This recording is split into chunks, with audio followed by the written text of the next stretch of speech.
Back in 2014, the Class 141 was my first ever Murphy Models locomotive, and it blew me away with its detailed appearance and ultra-smooth performance. 10 years later, how does this latest version stack up versus contemporary competition? It's time to take a closer look.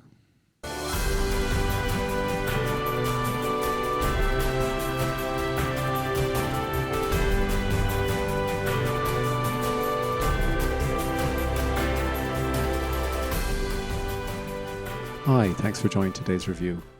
We'll kick off with a short unboxing, and then we'll get into our close-up views. After this, we'll take a quick look inside the model, and we'll be adding DCC sound. We'll also do a short comparison with the prototype before getting into a short running session. We'll then get into our summary, scoring, and final recommendation. Okay, let's get into it. Okay, so we've got this Murphy Models Class 141, 181. The specific model I'm going to look at today is actually a 141. It's MM0163A.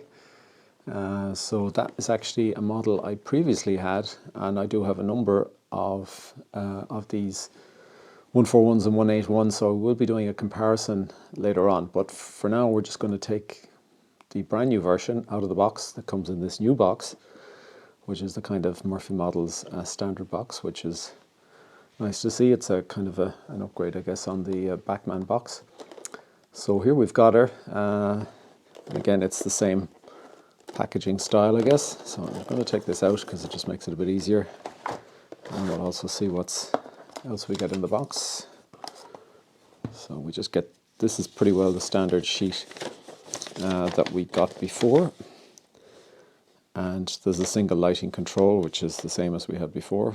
That's a 21-pin decoder, which is again the same as we had before. So this on face value looks to be kind of identical to what we had. So that's that. So we'll see what else is in the box here. Now I notice I don't see any detailing kit. So let's just check underneath. Okay, so here we go. So we've got a detailing kit here, so let's just take a look at this quickly, since we don't have it up above. And I think the reason we don't have it up above is because it wouldn't fit in that little area there, because of what's inside the detailing kit. So this has changed. This is different, and it's got the kind of air dams there. It's got the pipework that you would have had previously. I think we've got the horns pre-fitted. We'll see that in a minute, actually, when we take this out. I do believe they are pre-fitted. So you got the normal detailing, but you also got extra second set of handrails, which I guess is to be welcomed, because those handrails can sometimes get damaged. So that's an increment over what we had before. So that's good to see. So let's take a look at this guy. As I said, it's in the same sorts of packaging, and that comes with this kind of same protective sleeve as we had before. And doesn't that look pretty good? It sure does. So let's just take him out, I guess, of the box. We'll get him out here. Usually you can take it out with the sleeve, but the sleeve isn't going the whole way around, so we won't be able to do that. See, it seems a bit smaller than usual. So let's just take him in the hand for a minute. It is a relatively heavy model for its size, so physically it's kind of small, and it's in this bow type configuration. These are very nice runners. Traditionally, they've always been very nice runners. So this is obviously running off the old tooling, if I call it that, but it does look pretty crisp and clean. And the red actually looks to be a slightly different shade of red than there was on the earlier models. It's a more kind of a luminous red. Don't have any complaint with that. We've got the lights there we can see, and you got the headlights up here. Now there is only a single lighting control, and there isn't cab lighting in these. So, and we'll kind of see that. We do have sprung buffers, as we had on the original. And we've obviously got all-wheel pickup, all-wheel drive, and the originals were very good runners, very smooth for what they were. And I would suspect this would be much the same. So it does look very, very similar. We've got the horns fitted. As you can see, they are pre-fitted.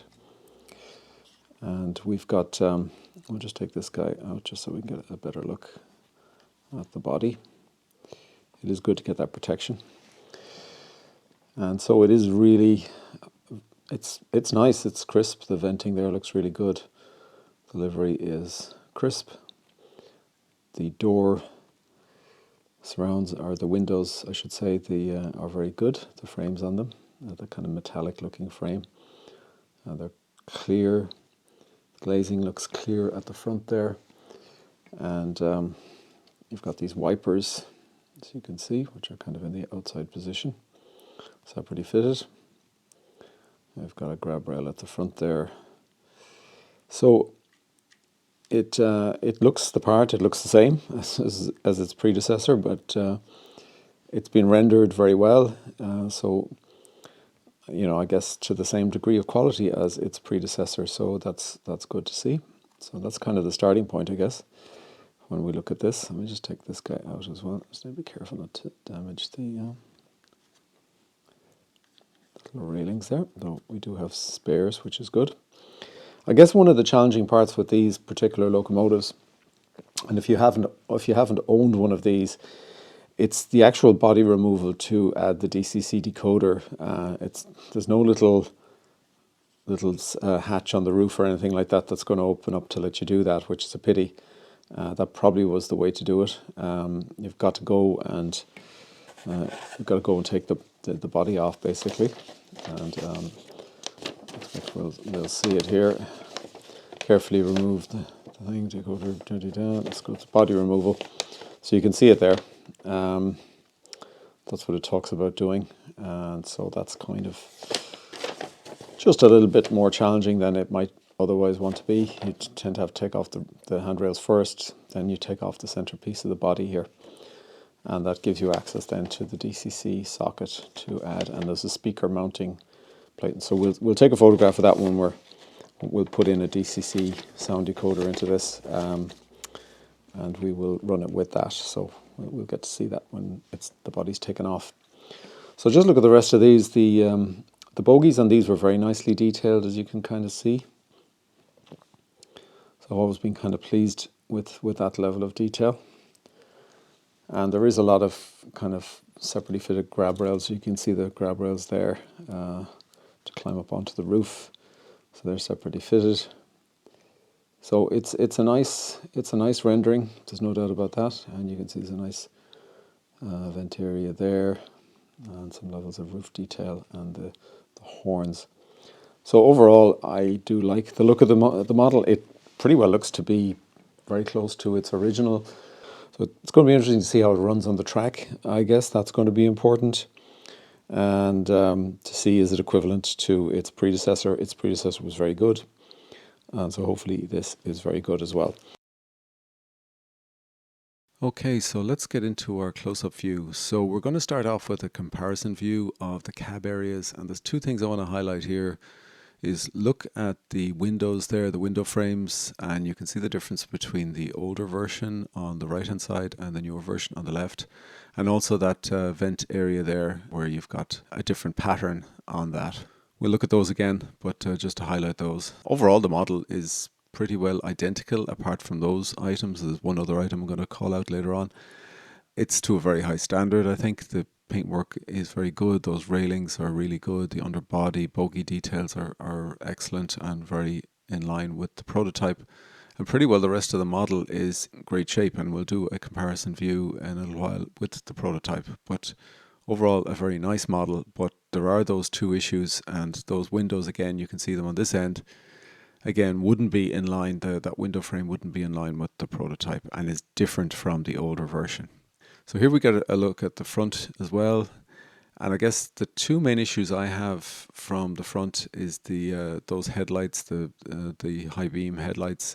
The LEDs are too recessed, and again we can see issues with those when they're running. We'll see that during the running session, I'll call it out. Some of the detail has actually been fitted to this, so you've got the air horns are actually pre-fitted. That wasn't the case in the original model, and there's some front detailing as well. They are fine looking models, but there are some discrepancies versus the prototype and versus the original, the 2008 original. So I think that's important to be aware of. Okay, we're going to take the body off now. First thing you got to do is get rid of those grab rails, take those off. You don't want to damage them. They come off pretty easily. It does help to have a long nose pliers, particularly for some of the longer ones, to be able to get them off without damaging. And here we've got it off. You can see that it lugs underneath the body there, which is what are holding it in place. And they are trickier on some models versus others, so be careful with those. And here we've got our decoder now fitted, and you can see the sugar-cued speaker there towards the rear. If you look at the cabs as well, obviously we've exposed the cab areas. Dashboard's got some detail on it, but overall those cabs are quite sparse really from a detail perspective, I guess, compared to some of the latest models people would be familiar with, like the A-Class, for example, from Irish Railway models. So we're going to take a look quick at the sound functions. This is what you get with the 567A. It's pretty limited and it does point you to the website, but there's nothing else on the website. What you can do is pull down the 121 document from the website, and that has some more text in it as well, which explains some of the features and will help you with this actually. So I'd recommend you do that. All of the functions aren't identical, but a lot of them are the same, and a lot of them do the same things because this is the same prime mover, right? Fundamentally, that's been used here. So it does give you some guidance. I think the main thing I want to highlight here is the lighting features, and you've got a lot of flexibility now. You can turn on the front and rear lights independently. You've got a shunting mode. You can turn off the headlight on and off independently, which you could never do before. And it's also got this high beam mode where it increases the intensity of the beam. Now it's really small. It doesn't do a good enough job for me, which is a pity because I think this is a nice feature. I think the headlights on a lot of locomotives are underpowered and they're not representative of reality. To be honest, they need to be a lot more powerful, as the prototypes would be. And this is a case in point. And there's other issues with the headlight on this as well, which we'll see in the running session. I'll give you a link in the description to the Murphy Models Class 121 reference document. It's just a pity there isn't a version of that for this. There really should be. Okay, so now we're going to take a look at a comparison between the prototype 175 in this case on the left. I think the things to highlight would be, look at the buffer beam there. You can see the black paint on the right hand side, which is just behind the buffers and just in that central area near the coupling chain area there. So that isn't on the prototype, so that black paint isn't. So this is something that was added on 163 in this run. It wasn't on the original either. That's something that's changed for the worse. Also, you can see the windows there, window frame on the side. As you can see, you've got the metallic on the 163 and you've got the painted pattern on the 175 on the prototype. And again, that's changed since the 2008 model. The 2008 model was in line with that. And then if you look at the vent area behind that, you can see the horizontal patterns within that. Again, they're not on the new model, the 163, but they were on the 2008 version. So, and then the last thing to look at is the headlights themselves, and you can see the bulbs there on the 175. And then you can see the recessed LEDs on the 163, and there really are two recessed, and that causes problems, functional problems, not just visual problems. So the rest is pretty good apart from the wipers. The wipers, again, you can see the really fine wipers on the prototype, and you've got these kind of chunky wipers on 163, and that's the same as the original model as well. They had the wipers, as that was an issue on the original one. So here we go. This is our final comparison between the original now, which is on 146 there, which is the predecessor to this, the 2008 version. You can see the wipers are the same, but you can see the window frame is different. The window frame is in line with the prototype, as is that venting area just behind it. So those two things, and then the buffer beam as well is just a full red across the front. There's no black paint behind the buffers, for example. So again, that's in line with the prototype. So the older version was actually more in line with the prototype than the new one is from a visual perspective. So we're going to get into the running session now. We'll kick off here very quickly. And straight away you can see the headlight there. It looks like only one of the LEDs is working. And you have this problem on the 071s as well from Murphy models. It's the same issue. That same kind of 2 LED cluster is not being implemented really well enough. So we're starting off here at a very slow speed, and the low speed performance of this is excellent. There's no doubt about it. It's the most outstanding thing. When I got the first of these models back in 2014, I got a pre-owned model, put it on the track under DC, and I couldn't believe how smooth it was. And they are super smooth at the low end. There's no doubt about that, and a very satisfying running experience at the low end. One thing to know, this is obviously a new model. I got it straight out of the box from the factory. I did have to clean the wheels. There was some dirt on the wheels or some factory residue, and it did impact the running performance initially, so I did have to do a thorough clean of the wheels, so just watch out for that. It doesn't have a power pack, so if you have dirty track, it will be susceptible to that, and you'll see the lights flickering, etc., and the sound will flicker as well. You'll hear the noise just cut out intermittently if you've got dirty track, and I did have that when I took it out of the box. But when I cleaned the wheels, absolutely fine. So here it is, picking up a little bit of speed. Now, unfortunately, this does not run up to its prototypical speed, so the best I could get is 54 miles per hour versus what should be 75 miles per hour as a scale speed, and I couldn't achieve it. And it's the same on the older model. And I checked it on an ordinary DCC decoder as well as the sound version, and it's the same result. It's slightly faster on just a non-sound decoder, but really not anything of significance. So that's a gap as well, and we'll talk about that in the scoring. But really smooth runner and a very nice runner. The coaches are the older coaches, just for information, and they're close coupled, and I'll do a separate small video just to talk about that again. I'm not going to talk about that anymore in this particular video. And we'll bring her to a really slow and satisfying halt. And again, the low speed performance is impeccable on this, really, really good. And she comes to a halt. Okay, let's get into our summary. So we've been looking at the MM0163A, which is a Class 141, Iron Éireann livery, and locomotive number 163. As part of a range of Class 141, 181 locomotives that have been re-released by Murphy Models with a number of enhancements, which we'll talk about. Contains all-wheel pickup and all-wheel drive, and it will navigate down to radius 1 curves, so it's probably one of the few locomotives on your layout that will actually do so. Comes 21-pin DCC ready, and there is an optional MM0567A DCC sound chip, and that's what we actually used in the running session. Comes with sprung buffers, separately fitted detail. Sugar Cube speaker is also pre-installed. The lighting controls the front, rear and beam lights, and has a lot of flexibility with those, including a shunting mode. But there is no cab lighting. That's the one thing that really is missing. The detailing kit includes air dams, replacement handrail set, and some other added detail.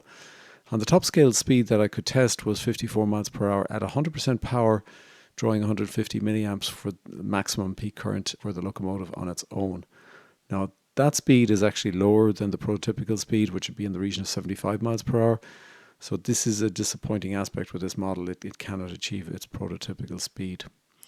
Unboxed weight is 316 grams, which is light. It's a small locomotive, so it appears maybe perhaps a little bit heavier than it is, but that's a lightweight. So this is not going to be a massive puller, even though it is a relatively powerful locomotive for what it is. Selling price DCC ready is the only way you can get it, $199.99. That's the RRP, and that's the typical price that you'll pay as well from the various vendors. That's as of August 2024. Okay, so let's get into the scoring, and for the scoring we're going to do a comparison between 2004 and the 2008 version, just to get an idea as to what might have changed on the model and what sort of score it represents today versus the previous version. So we'll start with the running performance, and this is a 9 out of 10, and it is very good, and it's equivalent to between the 2008 and the 2024 models, so I couldn't see any difference in the running performance between the two. They share the same advantages, superb low speed running on these. They both have an issue with achieving their prototypical speed of 75 miles per hour. So we couldn't achieve it on either. I think most people are going to run it in the range that is supported, that sort of speed range, and hence it's a 9 out of 10. The appearance and detail, it is different between the two, and it's actually better on the 2008 model, as we saw when we looked through the comparison with the prototype. It does have more alignment with the prototype than the newer version. For whatever reason, maybe just some expediency in the factory or cost reduction or whatever, but it is slightly better. So we're scoring a 9 and a 9.5. It's still a very high score, and these are very nice looking models. Extras and variants are slightly different. On the older model, we had the weathered variants that were made available, and they don't appear to be available now on the new version. I have a number of these, and I found them actually quite nice to buy off the shelf. So that's something that's been reduced since the older version. The compensation, I guess, is on the other side, where you've got the improved lighting features that you now have. You've got some extra railings in the detailing kit, which is to be welcomed as well. So you've got a few extras, and you've got some of the actual detailing parts pre-fitted, which previously you would have had to fit yourself. So it is slightly better overall for the newer version over the older one. Build quality is equivalent between the two. And the main issue I have from the build quality perspective, two things. One is the ability to remove the cover, which does vary from model to model for some reason. I found it harder on these particular versions versus, say, the black and tan models. The covers come off really easily. May have something to do with the plastics, etc., associated with the different colors. It just makes it more challenging than it possibly needs to be. And it doesn't obviously have any easy access hatch like something like the 121 has to add DCC. So that's a little bit of a downer. The other piece is the headlight beams. Those LEDs do appear to be too recessed, and it causes this inconsistency in terms of you can see one LED and you can't see the other one, and it looks like one is on and one is off. And they're also not that bright. They're the kind of two main issues with the headlights and those headlight LEDs. And I'm putting that down to build quality / kind of underlying design. The packaging and documentation, it's improved. The packaging is better on the newer version. The only thing is the newer version of the documentation doesn't cover off all the lighting features that have been added. So there's a kind of a trade-off there. So a little bit of a plus and a minus, but overall the improved packaging is making this a higher score. So the next thing is the price value, and I'm measuring these at two levels, $199 for the 2024 version and £80 for the 2008 version. So I did check on this Bank of England calculator for inflation, and it's basically telling me that £80 in 2008 would be the equivalent of £126 in 2024.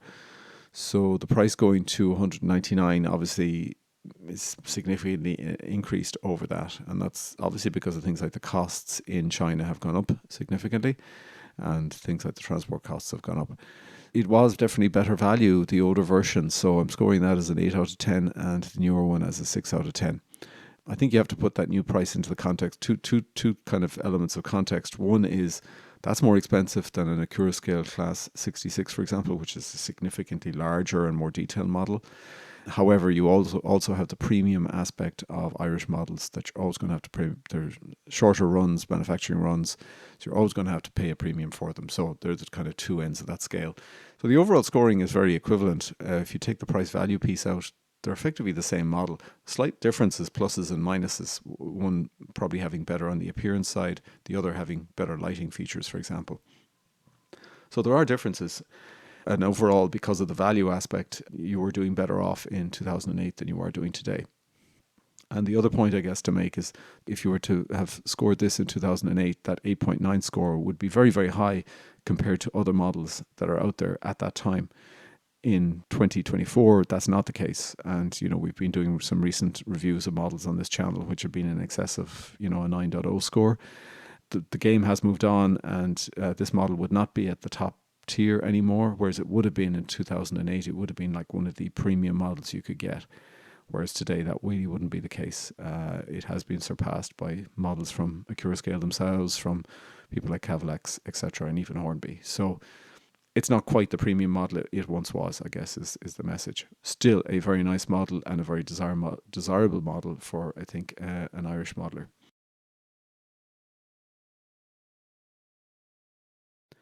These baby GMs still look terrific, and their low-end performance is still up there with the best of them. The built-in Sugar Cube speaker is to be welcomed, as are the lighting improvements. The headlights still suffer in terms of being too recessed, which results in a viewing angle issue, and the high beam light intensity is just not strong enough. Performance is very much optimized at the low end, and while this will suit most modelers, the inability to come anywhere close to the prototypical top speed under DCC was disappointing, and is a carryover from the original design. Limitations aside, these are still great models, and anyone modelling the golden diesel age of Irish railways will want to get their hands on one or more of them. Whether they deliver enough to warrant someone upgrading will depend on what is important to you. For most, particularly those with an existing DCC sound investment, the hassle and cost of upgrading may be hard to justify. If you are someone who is new to this model, then the opportunity to pick them up at a reasonable price compared to eBay's second-hand prices will be heartily welcomed.